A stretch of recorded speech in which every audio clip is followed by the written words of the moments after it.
Hello mga guys, welcome back sa ating YouTube channel. So for today's video, lumpiang toge tayo mga guys. At muli, isang like at subscribe naman po dyan. So umpisa muna tayo sa paggisa.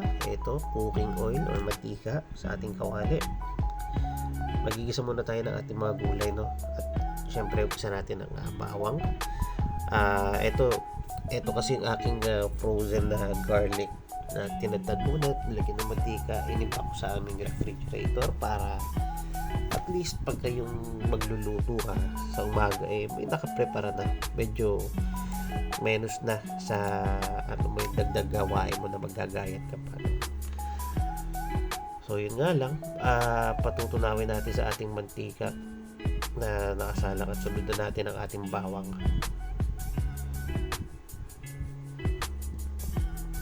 Halu-haluin lang natin ng kaunti siyempre. At optional lang to mga guys, spring onions, pwedeng meron, pwedeng wala. Nataon lang kasi na meron kami nakaimbak dito sa ref na daon ng sibuyas, kaya sinama ko na rin pandagdag bango. So halo-halo lang din mga guys. At ayan ng konti, isunod na natin ang ating kamatis. By the way, sa hiwa ng ating sibuyas at kamatis, kayo nang bahala dyan. Pwede nyo siyang pinuhin. Sa akin, hiniwa ko lang siya ng haba.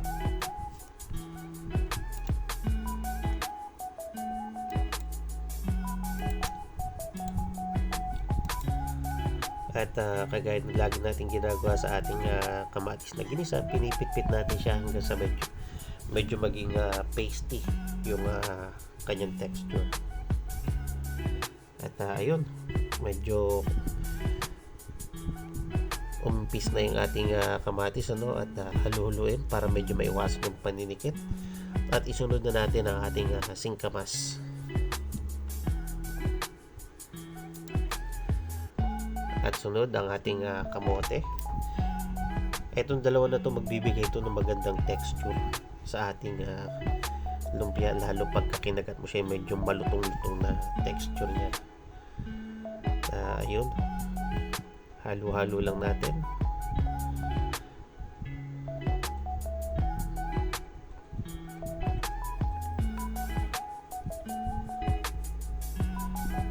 Ang bango nito mga guys, sa totoo lang. At sunod na natin ang ating carrots. So halo-halo lang din ulit mga guys.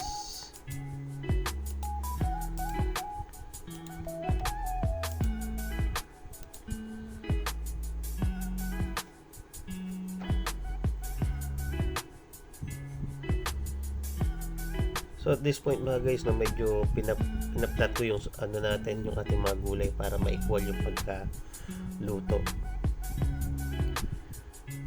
So ayan, kung mapansin nyo, medyo umuusok na siya. At susunod natin ang ating pamintang durog. At ating patis. So ayan, kung mapapansin nyo, kaya ko siya pinlat para mas mabilis maluto yung mga iba nating kagulayan.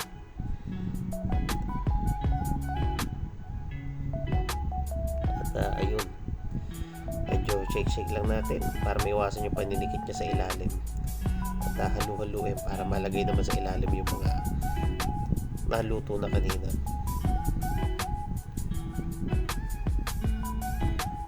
So ayan, medyo may mga nanikit ng mangilan-ngilang gulay sa ilalim, pero okay lang yan.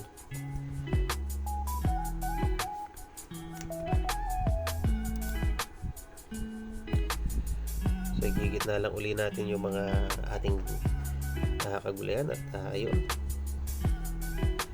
mekos lang natin mga guys.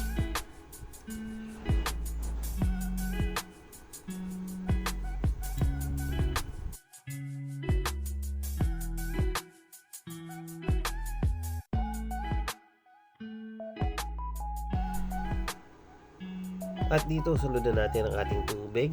Kaunti lang para mapalambot yung ating papalabot ng kaunti yung ating mga kagulayan.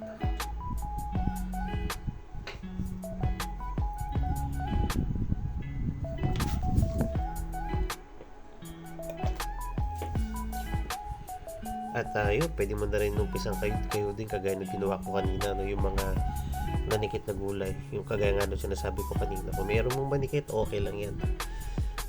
Sa huli pwede yan, dito sa part na to pwede na natin itong kayurin, at yun na mas magbibigay nung sarap sa ating lumpiang toge.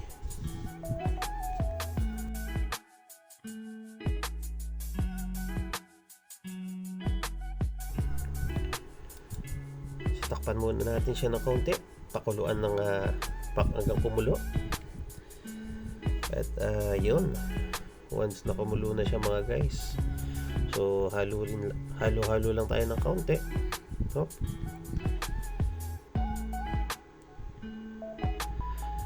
At yun, isusunod na natin ang ating toge.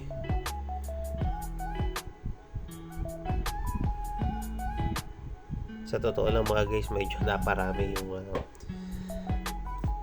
yung nabili nating toge, no? At medyo halos hindi magkasya sa kaldero na gamit natin. So halo-halo lang natin ng kaunti. At siguro tatakpan muna natin at medyo painitin para medyo umimpis yung ating gulay. So ayun, kung napansin niyo, medyo may mga iba na rin naman diyan na nagtining. At eto, ginamitan ko na lang ng 2 sandok para mas madali siyang mahalo. Pero sa totoo lang, medyo mahirap pa rin mga guys, dahil nga sa dami talaga. Medyo hindi ko natansya yung dami ng toge dito sa kalderong gagamitin ko.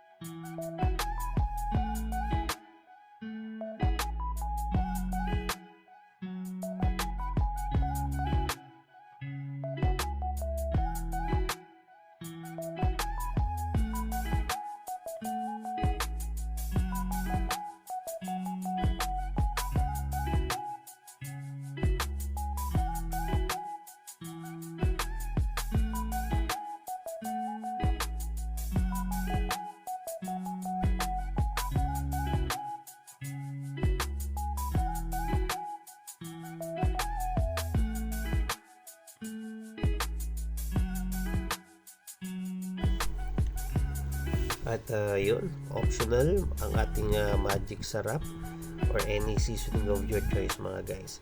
Pwede nyo rin itong lagyan ng oyster sauce, chicken powder, shrimp cubes. Actually pwede rin mga guys. Nataon lang na nakalimutan natin bumili kanina, kaya hindi ko na nalagyan. Okay lang din naman kung kahit wala nung mga yun, kasi ang magmamatter dito, number 1 is yung suka na gagamitin natin sa ating toge. At syempre ito medyo konting halo na lang to mga guys.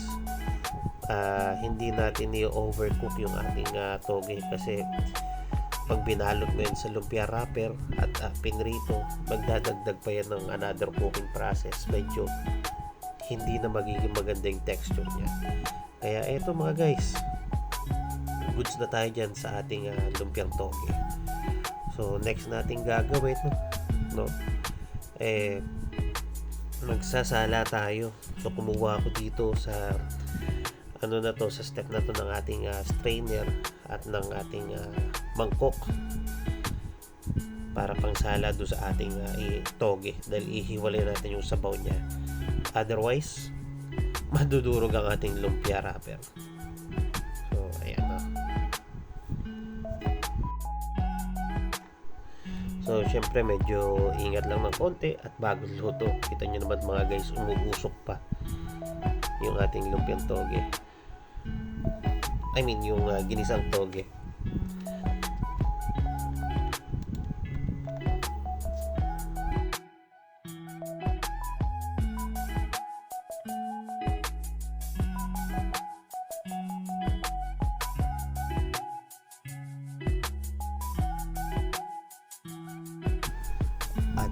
ayun.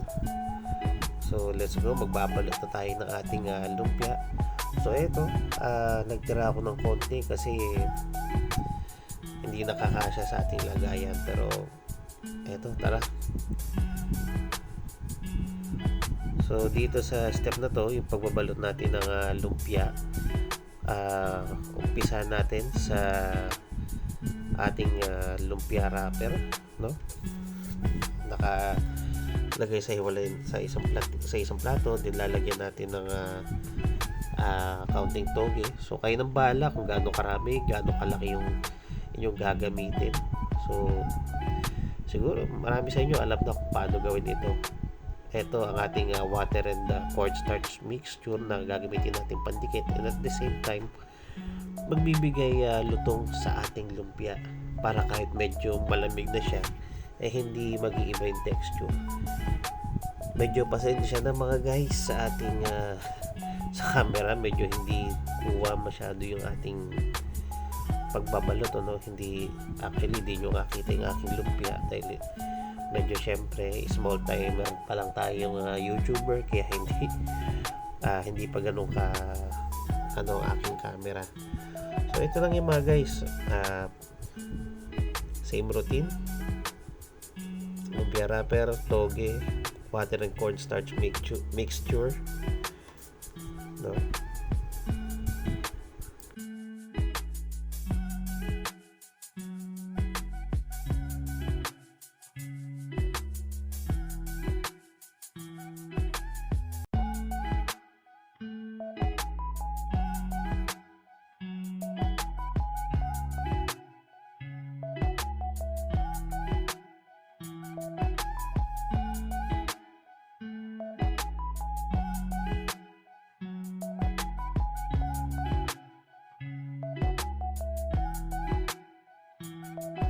At ayun na nga mga guys, so umpisa na tayo ng pagpiprito ng ating lumpia. So sa ating kawali, naglagay ako ng counting ng mantika, no?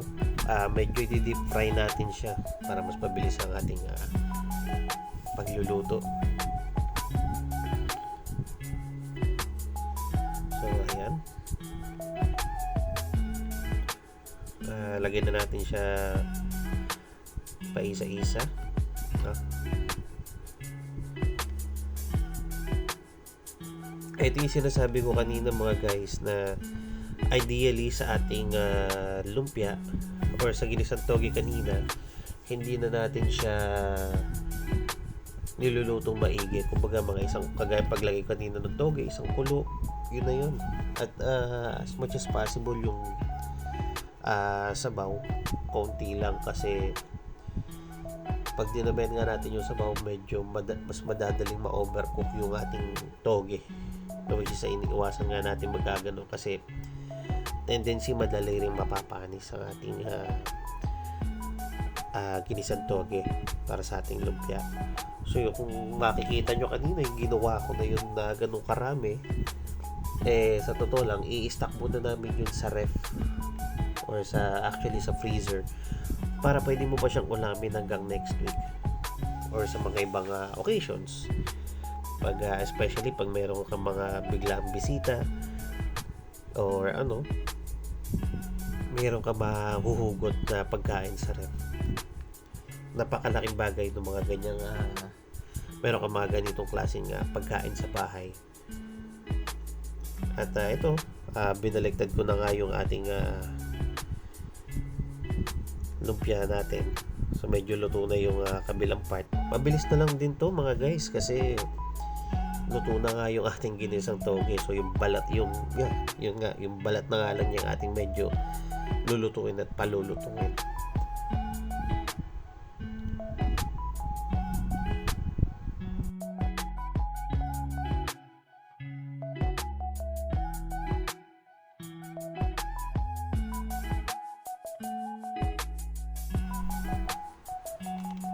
At ayun, medyo may mangilan-ngilan na akong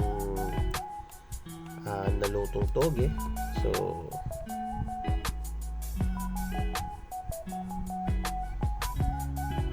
sa kung ano kadahilan ng mga guys, di ko rin alam bakit Hindi pantayang pagkakaluto pero at least pwede na.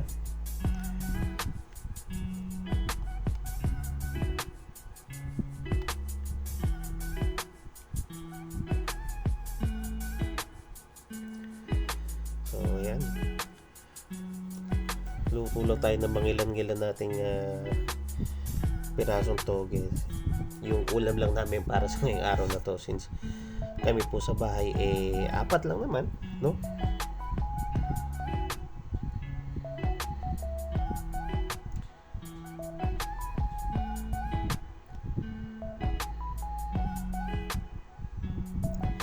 Although medyo marami-rami itong gagawin ko mga guys, kasi sa totoo lang isa to sa mga paborito kong pagkain, kahit bawal po sa akin dahil meron akong gout.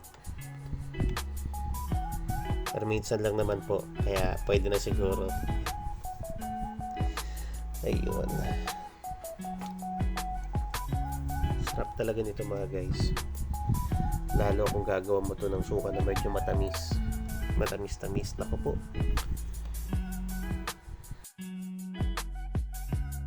So at this point mga guys, tatapusin ko na yung ating pagpiprito ng ating toge. So alam na naman natin po yan, yung proseso, paano lutuin yung ating toge. At ito na po ang ating finished product ng ating toge with sukan on the side. So ito po, suka, toyo, pipino, sibuyas, paminta at asukal. So ayun, maraming salamat po sa panonood at God bless po.